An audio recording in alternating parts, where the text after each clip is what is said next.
নমস্কার বন্ধুরা, ভালোবাসার রান্নাঘরে সবাইকে স্বাগত জানাই। প্রচণ্ড গরমে আর কোনো কিছুই খেতে ভালো না লাগলে এই নিরামিষ রেসিপিটি বানিয়ে দেখতে পারো। আশা করি তোমাদের ভালো লাগবে। আর ভালো লাগলে একটি লাইক, শেয়ার আর সাবস্ক্রাইব করে দেবার অনুরোধ রইল। প্রথমে শুকনো খোলায় একটা শুকনো লঙ্কা, সামান্য রাঁধুনি আর সামান্য মৌরি দিয়ে দিলাম। এবার এই রাঁধুনি আর মৌরি, শুকনো লঙ্কা কিছুক্ষণ নেড়েচেড়ে ভেজে তুলে রাখবো, আর ঠান্ডা হলে গুঁড়ো করে রেখে দেবো।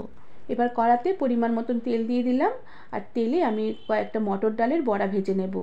মটর ডালটা আমি একটু কালো জিরে, নুন, হলুদ আর সামান্য একটু চিনি দিয়ে ফেটিয়ে রেখে দিয়েছিলাম।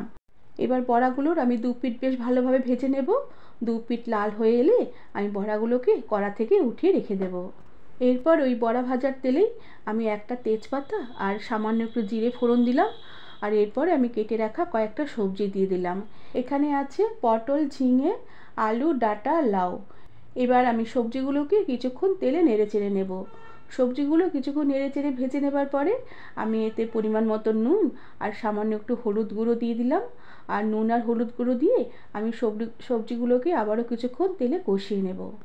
আর এরপরে আমি গ্যাসের আঁচ কম করে রেখে ঢাকা দিয়ে প্রায় 3-4 মিনিটের মতন সবজিগুলোকে রান্না হতে দেব। এতে সবজিগুলো থেকে বেশ জল বেরিয়ে আসবে আর মজে গিয়ে বেশ তাড়াতাড়ি রান্না হয়ে যাবে। এবার আরও কিছুক্ষণ নেড়েচেড়ে সবজির জলটুকু শুকিয়ে নিলাম।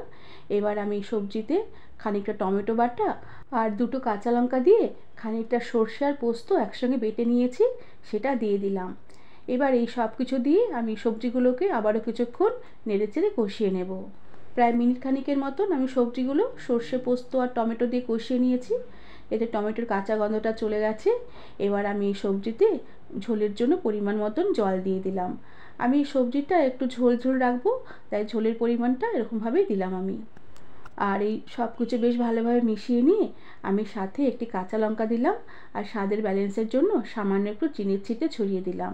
এবার গ্যাসের আঁচ কম করে দিয়ে ঢাকা দিয়ে প্রায় আরও 3-4 মিনিটের মতন আমি সবজিগুলোকে রান্না হতে দিলাম। 3-4 মিনিটের মতন সবজিগুলো এভাবে কম আঁচে ফুটিয়ে নেবার পরে সবজিগুলো খুব সুন্দর সেদ্ধ হয়ে এসেছে। আলুগুলো খুব সুন্দরভাবে সেদ্ধ হয়ে গেছে।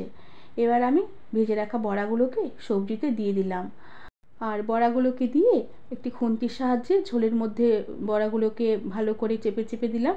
এতে বড়াগুলোর মধ্যে বেশ ভালো ঝোল ঢুকবে। আর এবারে ভেজে রাখা রাঁধুনি আর মৌরি, শুকনো লঙ্কা গুঁড়ো করে উপর থেকে ছড়িয়ে দিলাম। এতে এই ঝোলের স্বাদটা ভীষণ ভালো আসবে। এবার এই সব কিছু বেশ ভালোভাবে মিশিয়ে নিয়ে আমি গ্যাসের আঁচ বন্ধ করে দিয়ে ঢাকা দিয়ে 2 মিনিটের মতন স্ট্যান্ডিং টাইমে রেখে সার্ভ করে দিলাম। বন্ধুরা, এই প্রচণ্ড গরমে কোনো কিছু খেতে ভালো না লাগলে এই রেসিপিটি বানিয়ে দেখো। আশা করি তোমাদের ভালো লাগবে। আর ভালো লাগলে একটি লাইক, শেয়ার আর সাবস্ক্রাইব করে দেবে, আর তার সাথে আমাকে কমেন্ট করে জানাবে রেসিপিটি তোমাদের কেমন লাগলো। আজ তাহলে আসি, পরে আবার একটি নতুন রেসিপি নিয়ে দেখা হবে। ধন্যবাদ বন্ধুরা।